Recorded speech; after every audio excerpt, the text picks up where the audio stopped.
At yung pong naka-motorbike ay dumaan sa harap namin hanggang doon pumunta sa likod. At nagulat po ako, Mr. Chair, pinaputukan ng isang pulis, naputukan din ang sasakyan ko ng dalawang riding in tandem. Talagang natakot po ako, Mr. Chair, at kinila na lang po ako ng aking mga kasamahan at pinadapa, at pinadapa. Tinitake ko po ito as personal threat sa aking seguridad. Dahil alam niyo naman po, Mr. Chair, diba, minsan na po akong pinagbantaan ng dating presidente Duterte, at sa araw-araw na pagsasalita din ng Vice President Sara Duterte ay sinisingle out. We verified po sa Taguig City Police Station as well as the Southern Police District, wala po silang na-receive na ganong report po. But if in case it is true, we encourage Representative Franz Castro to at least make an official report po sa nearest police station para we could take action on that po. So the next to deliver her manifestation is Congresswoman Franz Castro. You are recognized. Thank you, Mr. Chair. So, dalawa po yung manifestation ko, Mr. Chair, and I would like to ask your permission. Yung tungkol po dito sa ginagawa nating sa Quadcom at yung insidente po kagabi na nangyari sa akin na may relasyon sa aking seguridad. Thank you, Mr. Chair. Dagdag sa nauna nang sinabi ni Representative Arlene Brosas, gusto ko lang ding idiin kung bakit mahalagang isama sa deliberasyon ng Quadcom ang mga testimonyang maririnig natin maya-maya. May natuklasan tayong mga kababalaghan sa Pogo at hindi maitatanggi ang kamay ng former President Duterte, kaya ngayon may ilang natutunan tayong ina-apply sa pamamagitan ng Anti-Pogo Bill. Para yon ma-rectify, maitama, pinakakagyat na panahon ang mga mali na dinulot ng mga Pogo. Sa iba pero konektadong issue, may natuklasan din tayong mga abuso at illegal practices, modus operandi ng mga pulis at law enforcement institution sa mga kaso ng Tokhang, EJ case na narinig natin. Kaya ngayon, may mga natutunan tayo. Malaki at kagyat ang pangangailangang proteksyonan ang karapatan ng ating mga kababayan dito sa kanilang karapatan, right to life, due process, presumption of innocence at iba pa. Ito yung mga sinalaula sa ilalim ng peking gera kontra droga sa ilalim ni Presidente Duterte. Pero kaalinsabay ng peking kontra droga, may nilunsad ding isa pang peking gera na actually ginagawa sa mga aktivista hanggang ngayon. Ang peking gera kontra insurhensya. Sa counter-insurgency program ng gobyerno, Mr. Chair, yung mga modus ay ginagamit sa Tokhang killings, lahat ng mga pinagsususpetsahang drug personalities. Yung linyang nanlaban, yung may search warrant kuno na batay naman sa gawa-gawang kaso, yung kunwaring buhay pa pero patay nang dadalhin sa ospital para hindi masilip yung AJK na ginawa nila, ay ginagamit din laban sa mga aktivista, sa mga leader at miyembro ng mga organisasyong may mga buhay na laban para sa hanap buhay, kaligtasan ng mga komunidad nila sa mga ordinaryong tao na tumitindig para sa issue ng sikmura at issue ng bansa. Sila ay mga biktima ng EJK o extrajudicial killings at iba pang mga human rights violations sa ilalim ng peking gera kontra insurhensya. Walang pinagkaiba sa mga biniktima sa ilalim ng peking gera kontra droga. Kung ang pretext ng maraming Tokhang killings ay ang walang batayan at di mapatunayang claim na drug personalities, yung mga pinatay, ang pretext sa EJK sa mga aktivista and critics ay walang batayan at di mapatunayang bintang na mga NPA daw sila, mga recruiter sila, mga communist fronts, yung kanilang mga organisasyon.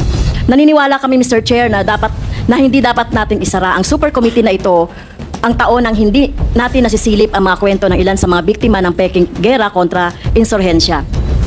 Maraming ganito noong nakaraang administrasyon gaya ng Sempo sa Negros, massacre ng mga tumandok, Oplan Sauron na for the record, Mr. Chair, ay same masterminds ng drug war EJK na pinosisyon ng PNP, CIDG at iba pa.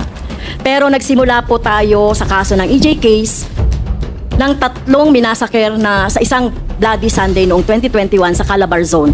Andito po, Mr. Chair, inilibatahan ng committee ang mga kaanak nila. It is our plea, Mr. Chairs, that in the corrective legislation the House is fashioning right now, such as the Anti-EJK Bill and Human Rights Violation, Victims Reparation and Recognition Act, that this representation is soon to file. We consider the inputs of our resource persons because their inputs are born from the ultimate sacrifices of their loved ones. Hindi po natin nais na maulit na may mabubuting mga mamamayan na nakikipaglaban para sa kapwa Pilipino na aatakihin, papatayin para lang sila patahimikin at para takutin ng komunidad, ang mga komunidad at taong bayang pinagsisilbihan nila, Mr. Chair. Maraming salamat. Yung second po na i-report ko po, Mr. Chair, ito po ay personal and collective privilege dahil may kinalaman po sa aking seguridad. So, kagabi po, Mr. Chair, mga bandang 11 o'clock o 11 p.m., nasaksi po tayo doon sa isang insidente na pagpaputok ng baril ng pulis. So, binabagtas po namin, ewan ko pa lang po kung main road ito ng BGC, meron pong pulis sa harap namin, police car, at merong dumaan na naka-motorbike sa harap namin hanggang sa lumabas po yung police, Mr. Chair.